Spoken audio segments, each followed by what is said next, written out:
This video is my pretty little baby. Caress her and get your share of enjoyment as if it were a movie. Now the movie unfolds. Emily Carter had lived in the quiet town of Fairbrook for over a decade, raising her two daughters, Sophie and Lila, on her own after her husband, Mark, passed away from a sudden heart attack. She had been widowed at 33, and now, at 44, she had mastered the art of balancing work, home, and parenting. But there was one thing she had never allowed herself to consider: falling in love again. It wasn't that she hadn't had opportunities.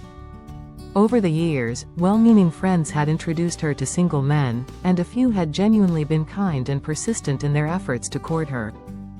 But Emily had always declined, not because she didn't long for companionship, but because she feared what a new man in her life might mean for her daughters. She had read enough horror stories about stepfathers who manipulated and hurt children, and she wasn't going to take any chances. Then came Daniel Hayes.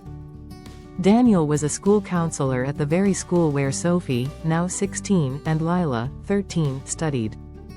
He had lost his wife to cancer 6 years ago and had a gentle way with children, always offering support and guidance whenever they needed it. Sophie and Lila had often mentioned how much they admired him, especially since he had helped Sophie navigate her anxiety during a difficult exam season. One day, as Emily attended a school event, she found herself standing next to Daniel in the auditorium. They made polite conversation, and he made her laugh, a rare thing for her these days. He was charming but not overbearing, kind but not intrusive. Over time, their meetings became more frequent, sometimes at school, sometimes at community events, and occasionally, a casual coffee in between errands. He never pushed, never assumed, just listened, supported, and offered a space where she could breathe. Despite his patience and warmth, Emily's fears loomed large.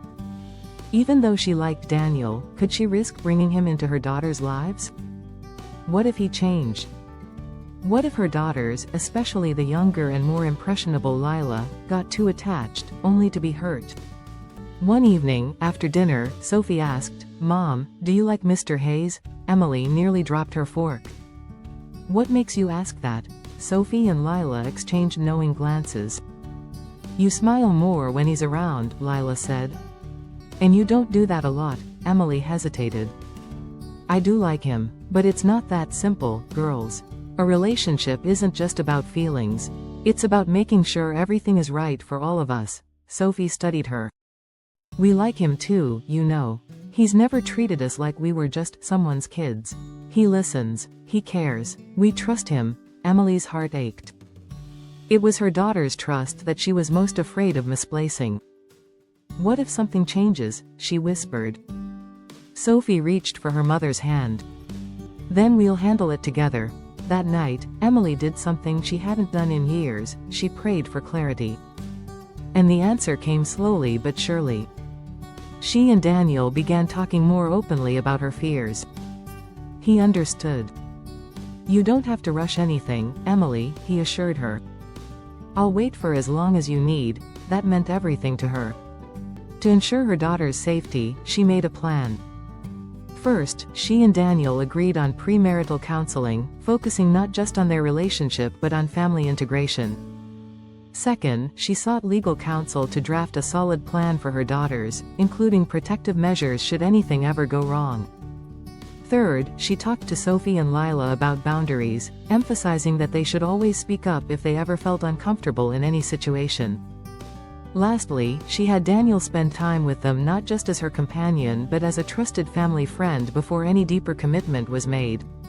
Months passed, and Daniel proved over and over that he was not just a good man but also a good role model.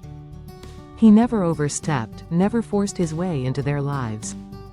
He earned their love by simply being present, reliable, and kind. On a cool autumn afternoon, standing in a sunlit park, Emily finally felt ready. "Yes," she said softly to Daniel, tears in her eyes. "I will marry you." The wedding was small and intimate, with only close friends and family. Sophie and Lila stood beside their mother, not just as her daughters but as young women who had witnessed love, patience, and the power of trust. Emily had taken every precaution, and in the end, she had chosen not out of fear, but out of love. She had built a home where her daughters were safe and cherished, and where she, at last, could embrace happiness again. Love had waited. And it had been worth it. Did you like my pretty little baby? Was the video entertaining like a movie? Then please share, like, and comment on the video. Also subscribe to my channel now. Thanks a lot. Bye till I come with the next video, baby.